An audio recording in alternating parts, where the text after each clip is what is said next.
So we open after a little prologue in a court case, which goes on to have tremendous significance throughout the course of the show. A very high-profile court case in the Admiralty Court, the High Court in London. I'm not going to say now what that court case was about. It's something that becomes gradually revealed over the course of the series. You'll hear the various crew members being interviewed by the barristers and the judge, played by the wonderful Hugh Fraser. It's one of them that Jack Bowman was on set for in London, speaking down the producer pipes in between Hugh's takes of, Hugh's a bit good, isn't he?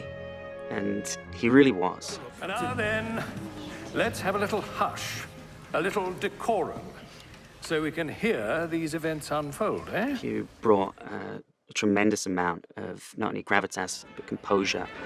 I'm about 6 weeks. And how do you propose to support the blighter, eh? Your merchant navy pays hardly princely in that slum of a flat. Indeed. And where will you be when the baby is born? Loafing around on some smelly old tanker, I suppose? So here we get our first little insight into the relationship that Arthur has with his parents, and especially the attitude they have to the work that he does. You should be in the proper services. The RAF are fighting for our lives right now. The Army are heroes and the Royal Navy, the real Navy, are out there doing the real job. But Dad... Now don't interrupt your father. There is an undercurrent of undercutting from both his mother and his father that he has certainly learned to tolerate. And Maud, his wife, she has also learned to tolerate, even having a far greater understanding of the importance of his work in the Merchant Navy, because she is somewhat connected to it as well.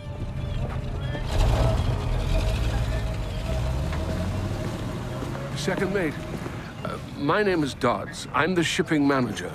So here we meet Robert Dodds, who is the shipping manager for Eagle Oil Tankers, played by Brian Cox. This isn't a role that perhaps you'd usually associate Brian with. He's known probably for much darker roles. Logan Roy, of course, very successfully in Succession. The thing that's interesting about Dodds, he's a sort of character that doesn't exist anymore. He's you've seen a lot of them in those old-fashioned British movies.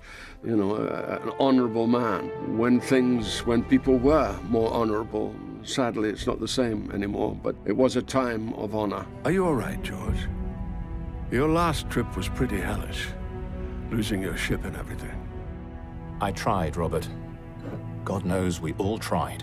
I know. There's no blame here. You did everything humanly possible to save her. It just wasn't to be. Here we get a little insight into Waite's loss from one of his previous voyages. It wasn't uncommon then, during the war, for these ships to be under great peril, and the scars of that are certainly felt. Preston. Oswald Preston. Come out with your hands up. You can forget that, Sheriff. Now, ain't you a sight for sore eyes? A British tanker, and just what a poor boy needs to get the hell out of town. Now, if I can just get through the gates. Here we go. So here we first meet Oswald Preston, who's on the run at the time from law enforcement.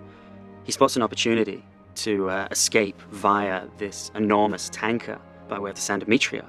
Blair was somebody that I'd met while I was filming The Lion Game in Texas quite some time ago. I had thought that he could make a wonderful Oswald Preston. Permission to come aboard. Put that bloody cigarette out, you idiot! We're loading aviation fuel here. Take it easy, buddy. It ain't lit, see? When I first went to sea, which was in 1974, I was serving on tankers.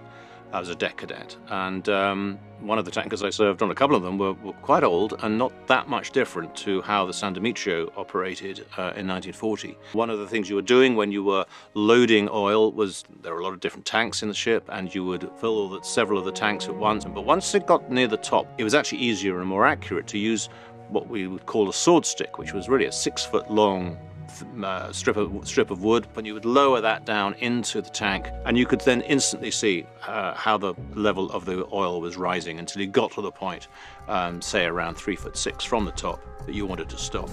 3 foot 6 inches now. Stop pumping! I'm shutting the valve. No, don't close it!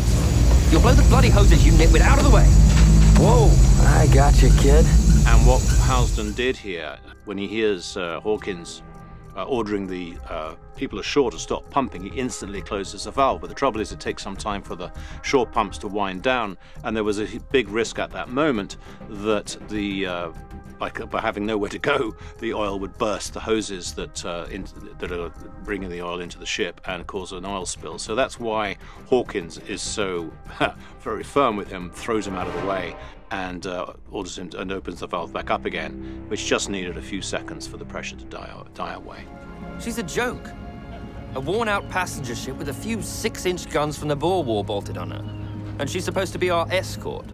Tone shifts when Captain Waite reveals that the only escort they're going to have is this very elderly, converted passenger ship called the Jervis Bay. A ship that really isn't fit for that purpose, and really the gravity of then the voyage that they're about to undertake, somewhat underprotected, starts to set in. She's all we've got. All we've got? George, what about the destroyer escort? And when asked by Chief Pollard, played by John Malkovich, what about the destroyers? Waite says, no, none to be had, Charles, not even for ready money. And that actually is a quote from the play, The Importance of Being Earnest, by Oscar Wilde, referring to an unfortunate lack of being able to buy cucumbers for the cucumber sandwiches.